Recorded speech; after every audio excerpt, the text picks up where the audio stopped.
السلام عليكم، ازيكم؟ عاملين ايه؟ النهارده هنعمل الرقاق بطريقه سهله وبسيطه جدا من غير حتى شوربه لحمه او فراخ. تابعوا الفيديو عشان تعرفوا انا عملت الرقاق المورق الجميل ده ازاي.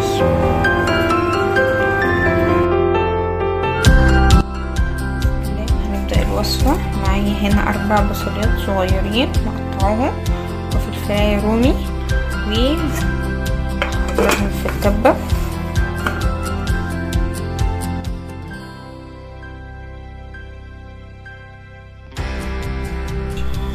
ننزل هنا بالبصلاية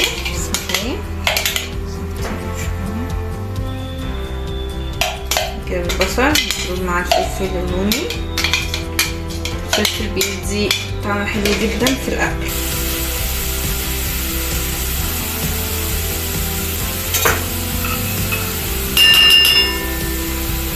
هاخد هنا كده ربع اللحمة مفرومة ربع كده، ربع كيلو. حاول ما نجيبش الطبق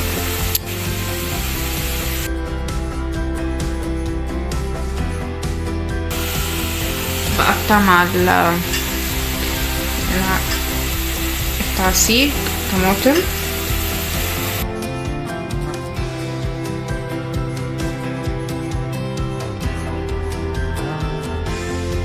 حبة ملح وحبة فلفل بس بقى تتعصق والطماطم تنزل المية بتاعتها. مبحطلهاش اي دهن يعني ولا زيت ولا سمنة ولا اي حاجة. هي اللحمة هتنزل الدهون بتاعتها. مش دقيقتين، اللحمة المفروض متاخدش وقت، دقيقتين وهقفل عليها. هنا معلقة زبدة هنزل فيها كده صينية، وهاخد الرقاق بتاعي هغسله. طبعا الرقاق لازم يتغسل قبل ما استخدمه. هنا غسلت الرقاق، ممكن طبعا نسقيه بشوربه، انا مش هسقيه، هعمل كده واحط في النص زبده كل طبقه وطبقه زي معلقه زبده كده. هحط التانية. طبعا لازم تبقى مغسولة. هنزل كمان واحدة. هي اصلا الرقاق طرية، ممكن تعملوها بشوربة فراخ، شوربة لحمة.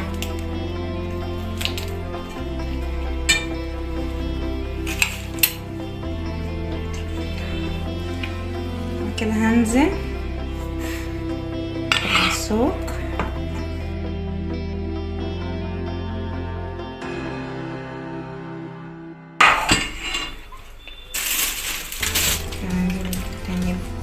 واحدة رقاق،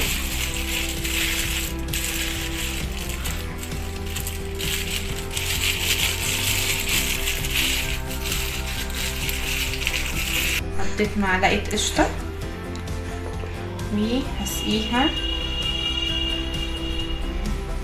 باللبن. تبقى غنية طبعا. ممكن تحطوا جبنة موتزاريلا في النص. بس كده هدخلها الفرن على درجة حرارة 180 واشوفها كل شوية. بقى بعد ما طلعت بقت عاملة ازاي وطرية ازاي، شايفين؟ انا لما طلعت رشيت عليها تاني لبن ان انا اقطعها ونشوفها.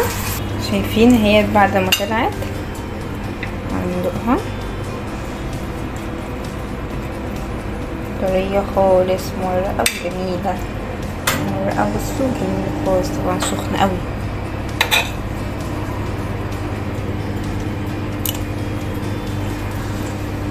تحفة، جربوها. ما تنسوش لو عجبتكم تقولي رأيكم فيها وتعملوا لايك وشير وسبسكرايب للفيديو. باي باي.